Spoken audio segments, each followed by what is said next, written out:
Today, I want to talk about the unsexy side of course creation because I am all about keeping it real.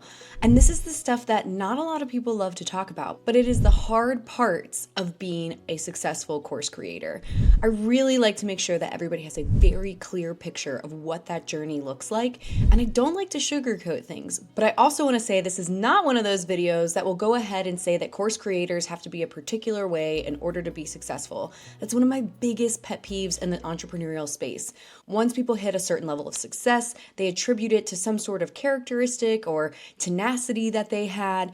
And while it's true, it does take hard work and persistence, that is something that I really believe most people can cultivate within themselves with a little mindset work. In fact, the mindset work that's necessary to overcome the things I'm about to share with you, that's some of the best parts of being an entrepreneur, because when you work on yourself, not only do you get better, but so does your business. Why I'm such a big believer in entrepreneurship as a way to make a life that you really want for yourself.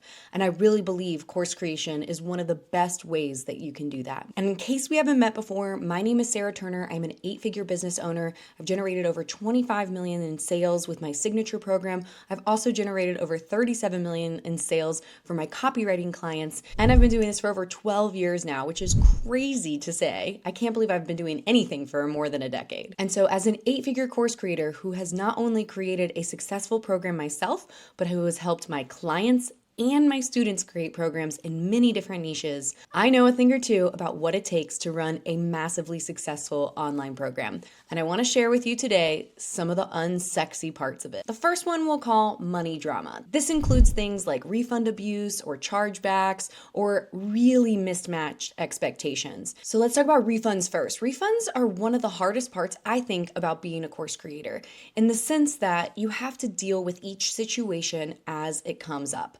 And yes, you can have an ironclad refund policy, but at the end of the day, you're going to be talking to real humans who have real life situations, and you have to determine how to deal with each situation individually. Now, in the beginning, I refunded basically anyone who would ask for a refund because I never wanted to create financial hardship for people. But as we started having calls with people to vet them before they came into the community, my team started noticing that there were some people who were really, truly making things up. And also making things up that we could verify through quick online searches. It was actually kind of heartbreaking and kind of popped a little bit of a naive bubble I had. And so what I ended up doing was leaning towards the policy that we have, which is a 14-day money-back guarantee. 14 days is a nice way to kind of protect the creator and the program, but it's also a way to get them in the program to check it out and to see if it's for them. It is obviously not enough time for them to take the whole program, which doesn't happen often, but I have had 1 or 2 people who said 14 days isn't enough for me to take the whole program. Why would I have a refund policy where you could consume all of the content and then ask for a refund? We're going to talk about this later, but piracy has become a big issue for online course creators. So that is one of the reasons we have refund policies. The other reason we have refund policies is because we have to run a business. All of the benefits that you get joining a program, like any live coaching, any live support, which there is a ton baked into all of my programs, those cost money to run. In fact, I don't think people fully realize the cost of running an online program, especially in the high ticket space when you have live coaches and live feedback and things like that. So you have to put systems in place to protect your business. Also, keeping in mind that nobody would go to a university a semester after they paid for it and say, I just didn't really feel like showing up. I'd really like a refund, which is sometimes what people will say. And I really think it comes not necessarily from a malicious place, but from a place of not knowing the costs of running the business. And I don't even think that's fully their fault, because a lot of online course creators love to talk about how it's passive income, right? And so that makes people think that there aren't costs associated with running a business. Chargebacks are another money problem. Basically, what that is when people say to their bank that this was a fraudulent charge. What a lot of people don't realize is that's actually really hurtful for the business that you do that to. And so we spend quite a bit of energy and effort, and even have somebody on our team who specifically appeals and fights those chargebacks, because we do not want to gain the reputation among financial institutions for being a fraudulent business. And so it's worthwhile, in our opinion, to actually fight those chargebacks because we are a legitimate business. Luckily, we win most of them, but it's still kind of a bummer and also frustrating because I don't think they realize the impact it has when they do that to a small business. And then I'll say the final one is mismatched expectations. Every now and then, even though we have it written everywhere and we explain it and we say it over and over again, that what you're going to get exactly when you join one of our programs, every now and then there will be somebody who's upset because maybe they thought they were going to have a one-on-one mentorship with me, even though we have call recordings, we know that wasn't said.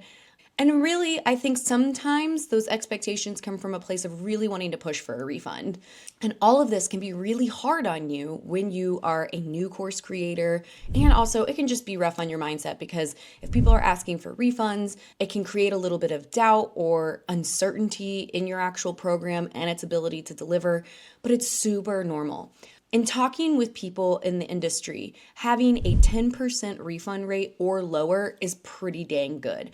You're always going to have some sort of refund request, and we've kept it way, way low over the years, way below 10%, which is really good.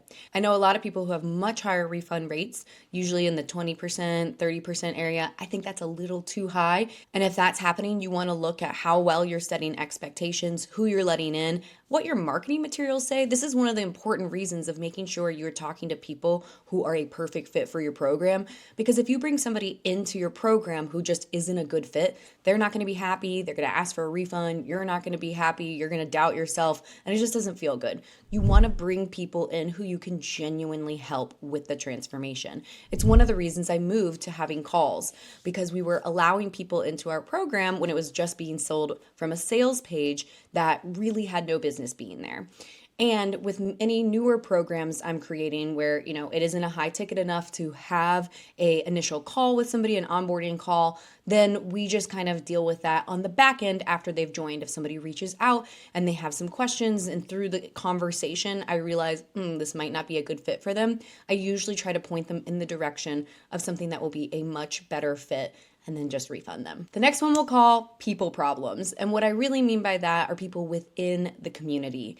Okay, this can look a couple of different ways, and I've seen a lot over the years. This can be people who don't do the work and then try to blame your program. This is one of the things that really used to rock me early on, but now I have a really great system in place, which is really just a series of questions, asking them, have they done that? Let me see this workbook. How many coaching calls have you gone to? Who have you spoken with? Have you created an accountability buddy?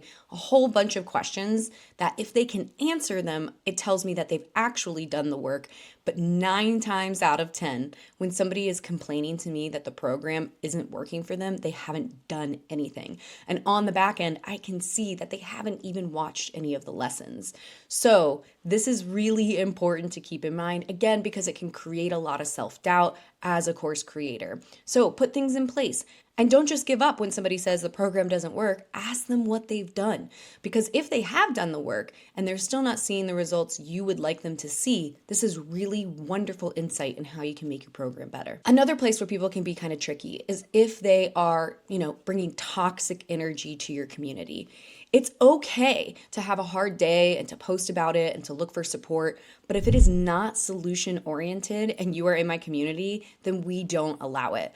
And quite frankly, over 6,000 and almost 300 students have come through one of my programs, and we have a extremely active community. And I think I've only had to delete like less than 10 posts, honestly, probably less than that, for that kind of energy.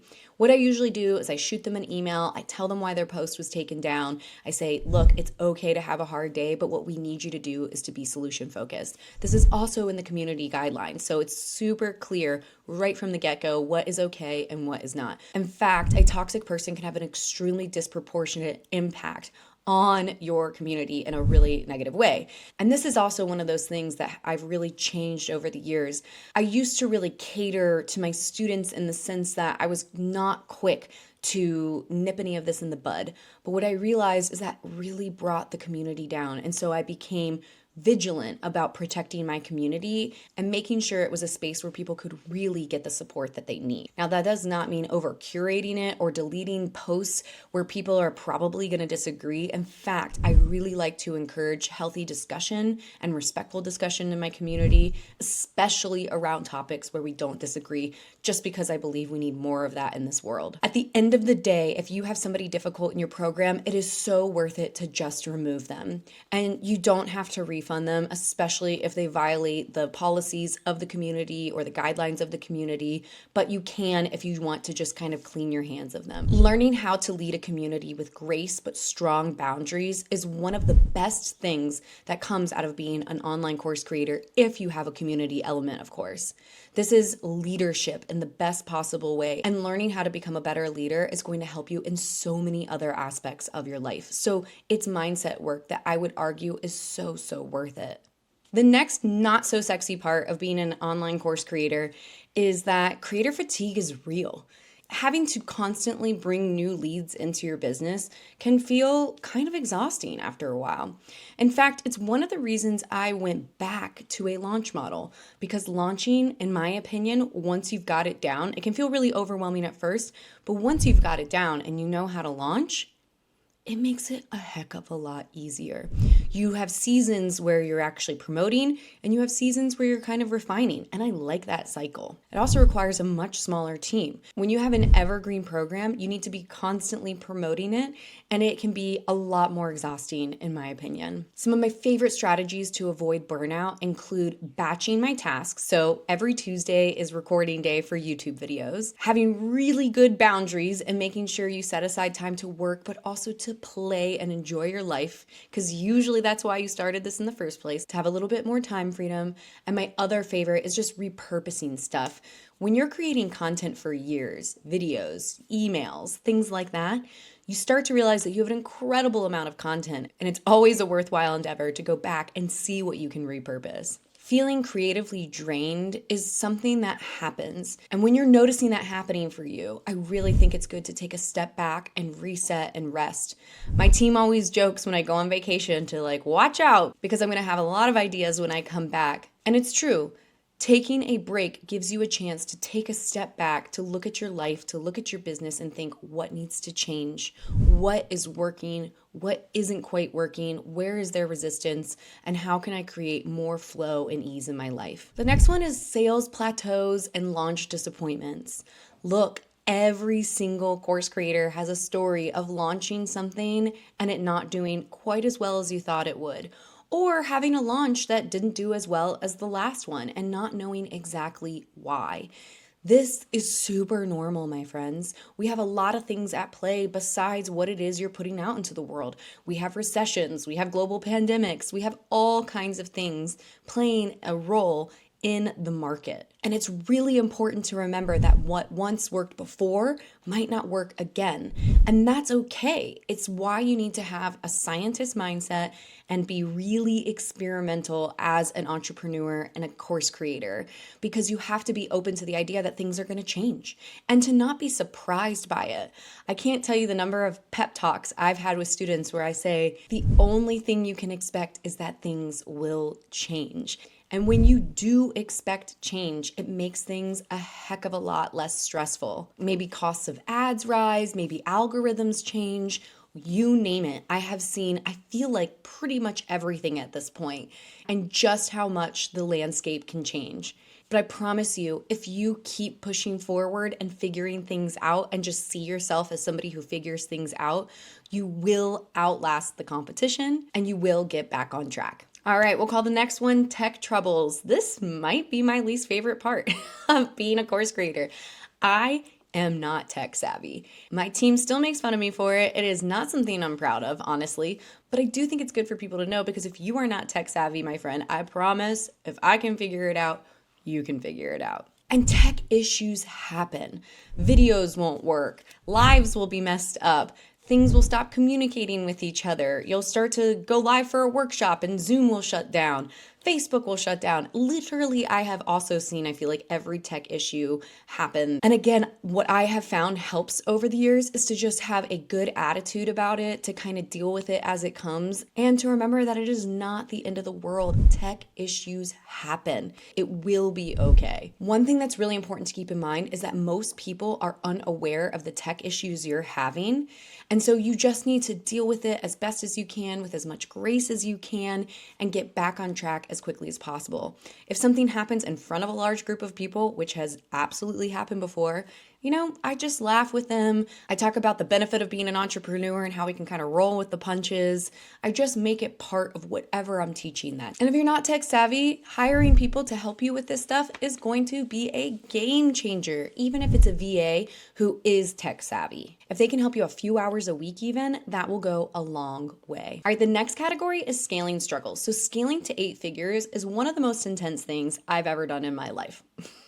We had a team of 21. We were doing $900K a month. It was super intense. I'm actually really proud of all that I learned in that period of time, but I decided ultimately after having 2 babies to scale way down after that season. But in all of this process, I have learned so much about managing teams and stepping into leadership roles. That is something that helped me grow beyond my wildest dreams as an entrepreneur. I'm so, so grateful for that experience. Scaling will involve removing yourself as the sole creator, removing yourself as the bottleneck in your business, and hiring a team and delegating tasks, and maintaining quality control over the customer experience. So that means making sure your team is on the same page on how to deal with situations, word choice to use in emails even, and coming up with SOPs or standard operating procedures for pretty much everything that you do. Now, I will say if you don't have any interest in having a big team, that's okay. You can still get to 7 figures with a very, very small team. In fact, the first year that I hit 7 figures in my business, it was really me and 2 other women. We ended up bringing more people on though because we wanted to get some of our time back. That's always been really important for us. Now, the last one I want to talk about, which is a huge bummer, are copycats and pirates. Online course theft has become a huge problem. But here's the thing. 1, most people are not looking for pirated courses. Usually they are within your funnel and they want to work with you and they want to receive the high quality content. And 2, a really great way of protecting against this is having some sort of element that cannot be copied. And usually that includes something like live coaching, live Q&As, maybe with you, a community element. And now for me, it includes an AI tool that helps people shortcut the time that they need to create and go through my course materials that cannot be pirated. So even knowing all that I know now about the harder parts of being a course creator, would I still choose this path? Absolutely. Are you kidding me? This is way less difficult than going to a 9 to 5 in the dark in the winter every morning and coming home in the dark in the winter in the evenings. There was nothing more soul crushing to me than that. And sitting under fluorescent lights, being told what to do, being told how to manage my time. No, thank you. And that's just me. I don't even mind this hard because it's my hard. It's the hard stuff that I have to work through in order to be a better entrepreneur, a better course creator, and truly this stuff has made me a better human. If you're looking for a space to get feedback on this tough stuff, I want to invite you to Coursia Collective. This is my exclusive membership community for online course creators. It includes everything you need in order to grow and scale your online course business. You can think of this as a digital mastermind. Inside it, you will find our proprietary AI tool, which is literally going to save you so much time in every element of your business. You're going to get weekly coaching calls with me so you can bring what you're working on and get actual feedback from an 8-figure course creator. You have access to a course that takes you from A to Z, scaling all the way to 8 figures if that's where you want to go. You also get access to an incredibly amazing and helpful community, people who are on the same journey as you, and you can ask them questions about the issues that you're having, like the ones we went over today. If this sounds good to you and you're interested in joining an incredibly supportive group with a course creator who is known known for over-delivering. You can check out the details in the description below. And of course, please don't forget to hit that thumbs up button if you like this. This is how I know you want to see more content like this. Don't forget to subscribe. It's a really easy and free way for you to support YouTube creators so that they can keep creating content for you. And of course, I love hearing what you guys think in the comments. It gives me tons of ideas for my next videos. Thanks, guys.